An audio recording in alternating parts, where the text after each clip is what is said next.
غزوہ احد یہ وہ جنگ تھی جو غزوہ بدر کے بعد دوسری اسلامی تاریخ کی بڑی جنگ تھی۔ غزوہ احد مشرکین مکہ کا وہ انتقام تھا جو انہیں غزوہ بدر میں پیش آیا۔ غزوہ بدر اسلامی تاریخ کی پہلی جنگ تھی اور اس جنگ میں رسول اللہ صلی اللہ علیہ وسلم کے ساتھ مل کر چند مسلمانوں نے طاقتور مشرکین مکہ کو زبردست شکست دی تھی، اور اس شکست کی وجہ سے مکہ کے مشرکین ریونج یعنی انتقام کی آگ میں جھلس رہے تھے۔ یہ بات انہیں اندر ہی اندر سے کھائی جا رہی تھی کہ محمد کی ایک چھوٹی سی جماعت مکہ کے شان والے قریش اور طاقتور سرداروں اور ان کے طاقتور نوجوانوں کو کیسے شکست دے سکتی ہے، اور یہاں تک کہ غزوہ بدر میں قریشوں کے ابو جہل جیسے بڑے بڑے سردار بھی قتل کیے گئے۔ بس پھر کیا، اس کے بعد پھر مشرکین مکہ نے مسلمانوں کے خلاف جنگ کی تیاری کرنا شروع کر دی۔ ابو سفیان جو مکہ کے قریش اور مسلمانوں کا سردار تھا، اس نے ہی اس جنگ کی بھی قیادت کی۔ ابو سفیان نے مسلمانوں سے بدلہ لینے کے لیے قریش کے سبھی قبیلوں کو ایک ساتھ ملا لیا اور مسلمانوں کے خلاف ایک بڑی جنگ کا ارادہ کر لیا۔ قریش کے تجارتی قافلے کا جو منافع تھا، ابو سفیان نے وہ سب منافع اسی جنگ کی تیاری میں لگا دیا، اور ابو سفیان نے مسلمانوں کا مقابلہ کرنے کے لیے 3000 سے زیادہ لوگوں کی ایک بڑی فوج تیار کر لی۔ اس میں 700 زرہ پوش جنگجو شامل تھے، 200 گھڑ سوار اور 300 اونٹ اس قافلے میں شامل کیے گئے تھے۔ پوری تیاری کے ساتھ یہ مکہ کے قریشوں کا قافلہ مکہ سے مدینہ کی طرف چل دیا اور احد پہاڑ کے قریب جا کر پڑاؤ ڈال دیا۔ جب رسول اللہ صلی اللہ علیہ وسلم کو قریش کے قافلے کی خبر ہوئی تو رسول اللہ صلی اللہ علیہ وسلم نے تمام صحابہ کو اکٹھا کیا اور ان سبھی سے مشورہ کیا۔ کچھ بزرگ صحابہ نے اس مشورے میں مدینے میں رہ کر ہی اپنے دفاع یعنی ڈیفینس کا مشورہ دیا، لیکن نوجوان صحابہ نے کھلے میدان میں جنگ لڑنے کا مشورہ دیا۔ آخرکار رسول اللہ صلی اللہ علیہ وسلم نے مشرکوں کے خلاف کھلے میدان میں جنگ لڑنے کا فیصلہ کر لیا۔ مسلمانوں کے پاس مشرکوں سے جنگ کے لیے کوئی خاص تیاریاں نہیں تھیں۔ رسول اللہ صلی اللہ علیہ وسلم نے 1000 لوگوں کا ایک لشکر تیار کر لیا، لیکن اس 1000 کے لشکر میں سے ایک منافق عبداللہ بن ابی اپنے ساتھ 300 منافقوں کو لے کر الگ ہو گیا، اور اس نے بہانہ بنایا کہ ان کی باتوں کو مشورے میں نہیں مانا گیا تھا۔ اب اس کے بعد مسلمانوں کی تعداد صرف 700 رہ چکی تھی، اور اب رسول اللہ صلی اللہ علیہ وسلم مسلمانوں کو اپنے ساتھ لے کر مکہ کے مشرکوں کا مقابلہ کرنے کے لیے میدان احد کی طرف بڑھ گئے۔ مدینہ سے تقریباً 5 کلومیٹر کی دوری پر ایک پہاڑ ہے جسے احد کہا جاتا ہے۔ اسی پہاڑ کے دامن میں ایک کھلا میدان ہے جسے احد کا میدان کہا جاتا ہے۔ اس میدان میں ایک طرف مشرکوں کے خیمے لگے ہوئے تھے اور دوسری طرف مسلمانوں کے خیمے تھے۔ جنگ کا وقت ہوا اور دونوں طرف سے جنگ شروع ہونے والی تھی۔ ایک طرف مشرکوں کا 3000 کا ایک بڑا لشکر اور دوسری طرف مسلمانوں کا صرف 700 لوگوں کا ایک لشکر تھا۔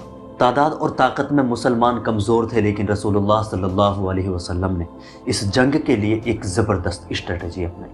مسلمانوں کی پشت پہاڑ کی طرف کی تاکہ پیچھے سے کوئی حملہ نہ کرے، اور 50 تیر اندازوں کو ایک چھوٹی پہاڑی پر تعینات کر دیا تاکہ اس چھوٹی پہاڑی کی طرف سے مشرکوں کے 200 گھڑ سوار حملہ نہ کر دیں، اور ان 200 گھڑ سواروں کو اسی لیے یہاں تعینات کیا گیا تھا کہ موقع ملتے ہی پیچھے سے وہ حملہ کریں، اور ان 200 گھڑ سواروں کی قیادت خالد بن ولید کر رہے تھے جو اس وقت تک اسلام نہیں لائے تھے۔ ان گھڑ سواروں کو روکنے کے لیے ایک چھوٹی پہاڑی پر جن 50 تیر اندازوں کو تعینات کیا گیا تھا، رسول اللہ صلی اللہ علیہ وسلم نے ان سے سختی سے کہا تھا کہ ہم ہاریں یا جیتیں، تم اپنی جگہ سے ہرگز مت ہلنا۔ تم اگر دیکھو کہ پرندے ہماری لاشوں کو نوچ رہے ہیں تو بھی تم اپنی جگہ نہ چھوڑنا۔ جنگ شروع ہوئی اور دونوں طرف سے ایک دوسرے پر حملے کیے جا رہے تھے۔ مسلمانوں نے شروع میں زبردست حملے کیے اور مشرکوں کو پیچھے دھکیل دیا، اور وہ اپنی جگہ چھوڑ کر بھاگنے پر مجبور ہو گئے، لیکن خالد بن ولید 200 گھڑ سواروں کو لے کر ابھی تک بھی اپنی جگہ پر اسی طرح کھڑے ہوئے تھے۔ یہ دیکھ کر ابو سفیان نے خالد بن ولید سے کہا تھا کہ یہاں کھڑے ہو کر کیا دیکھ رہے ہو، چلو حملہ کرو، لیکن خالد بن ولید ابھی تک بھی اسی طرح اپنی ہی جگہ پر کھڑے ہوئے تھے۔ مسلمان مشرکوں کو پیچھے دھکیلتے جا رہے تھے۔ یہ سب دیکھ کر رسول اللہ صلی اللہ علیہ وسلم نے جن 50 تیر اندازوں کو چھوٹی پہاڑی پر تعینات کیا تھا، وہ پہاڑی کو چھوڑ کر آگے بڑھ گئے۔ انہوں نے سمجھا کہ مسلمانوں کی فتح ہو چکی ہے، اور وہ 50 تیر انداز یہ سب دیکھ کر مال غنیمت کو لوٹنے لگے اور آگے بڑھ گئے۔ لیکن دوسری طرف خالد بن ولید اسی طاق میں تھے کہ کب یہ تیر انداز یہاں سے اپنی جگہ چھوڑیں اور کب وہ ان پر حملہ کریں۔ خالد بن ولید نے پیچھے سے زبردست حملے کیے اور تھوڑی دیر بعد ہی اس جنگ کا رخ بدل گیا، اور اس کے بعد کئی بڑے بڑے صحابہ اس جنگ میں شہید ہوئے، یہاں تک کہ رسول اللہ صلی اللہ علیہ وسلم کے دندان مبارک بھی شہید ہو گئے اور آپ کے جسم اطہر سے خون بہنے لگا۔ اور حضرت مصعب بن عمیر کو مشرکوں نے رسول اللہ صلی اللہ علیہ وسلم سمجھ کر شہید کر دیا۔ حضرت مصعب بن عمیر نبی کریم صلی اللہ علیہ وسلم کی طرح ہی نظر آیا کرتے تھے، اور یہ افواہ تیزی سے پھیل گئی اور رسول اللہ صلی اللہ علیہ وسلم کے بارے میں یہ خبر سن کر صحابہ میں اور زیادہ مایوسی بڑھ گئی۔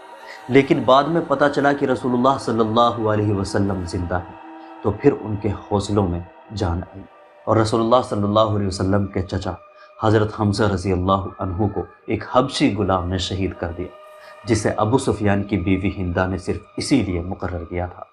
ہندہ نے حضرت حمزہ رضی اللہ عنہ کے کلیجے کو چبانے کی قسم کھائی تھی، اور اس نے ایسا ہی کیا، اور یہ درد رسول اللہ صلی اللہ علیہ وسلم زندگی بھر نہیں بھلا سکے۔ مسلمانوں کو آخر میں پیچھے ہٹنا پڑا اور پہاڑ کی پناہ لینی پڑی۔ اس جنگ کے اختتام پر ابو سفیان نے چیخ چیخ کر کہا تھا کہ ہم نے بدر کا بدلہ لے لیا۔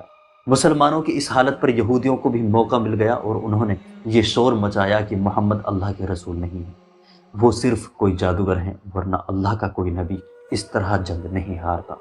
لیکن اس جنگ کے بیچ رسول اللہ صلی اللہ علیہ وسلم کے حکم کی خلاف ورزی کرنا مسلمانوں کے لیے بہت افسوسناک ثابت ہوا، جو آپ نے 50 تیر اندازوں کو دیا تھا۔